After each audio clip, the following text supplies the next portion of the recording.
This is the Mortal Kombat character breakdown for Jade. The Edenian assassin is back in full swing in MK11 and has quite an interesting toolset overall.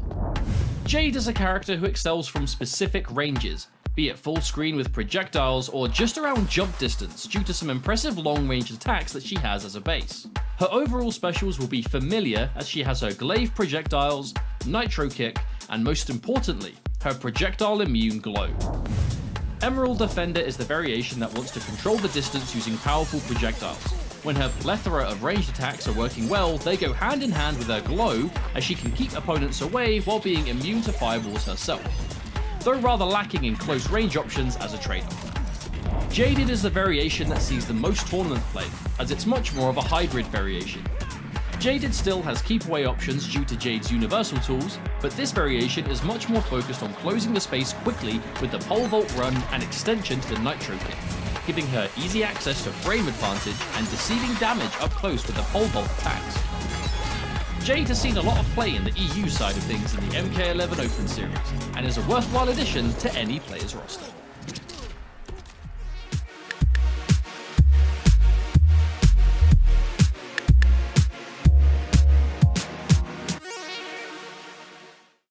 PlayStation.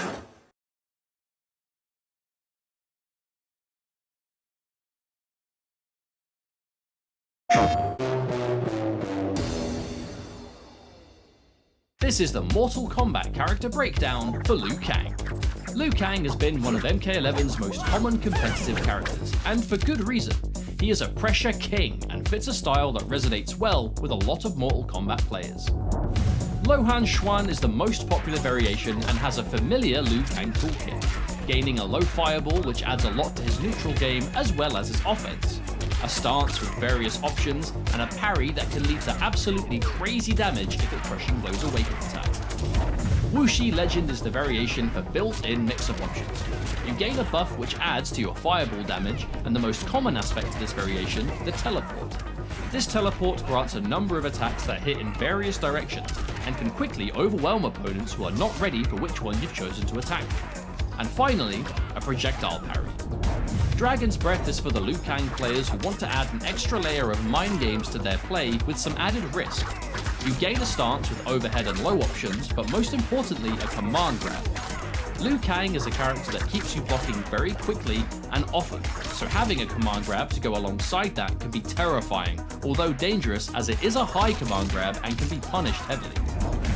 Liu Kang still fits MK11 very well.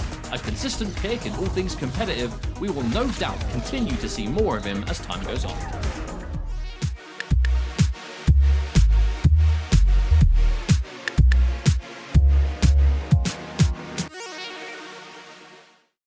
PlayStation.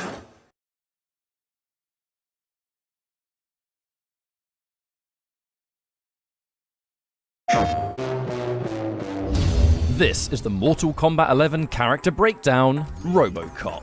Alex Murphy is the latest guest character to enter the Mortal Kombat franchise, and he brings all sorts of OCP gadgets with him to take the fight in his favour. This character might feel a little robotic to play at times, but most of his simple attacks serve an important purpose. RoboCop is a character that you can take to the bare basics and still do quite well with fundamental knowledge. Some of his key moves will be as follows. Forward 3 is a fast mid that can crush many poke attempts from the opponent. Your 3 variations will do different options from this. Throwing is very important with RoboCop as he has 2 crushing blow throw directions. Forward 2 counter hit will crushing blow for fantastic damage on its own, and both his down 4 and sweep involve the auto 9 for deceiving range and poke potential. You have to play him carefully due to his simplicity. However, he has 2 key variations that we commonly see in competitive play. Variation 1, OCP's finest, is all about a command grab.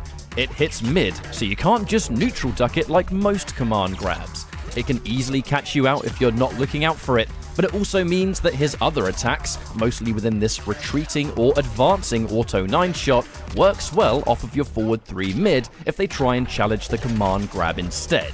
This variation is all about getting in close and using this command grab to mix upon mix. being able to reposition the opponent with it is a great little addition. Variation 2, Prime Directive, is the one that you'll see the most often.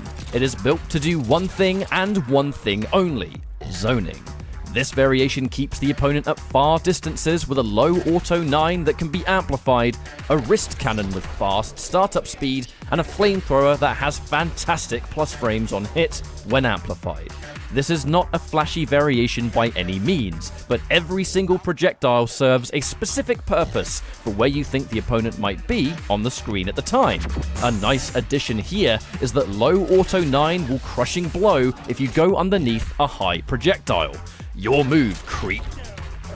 RoboCop will take your health down piece by piece and relies heavily on a solid understanding of what your opponent will do against either your command grab game up close in Variation 1 or how they try to close in space in Variation 2.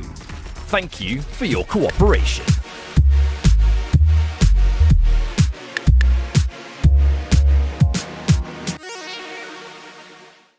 PlayStation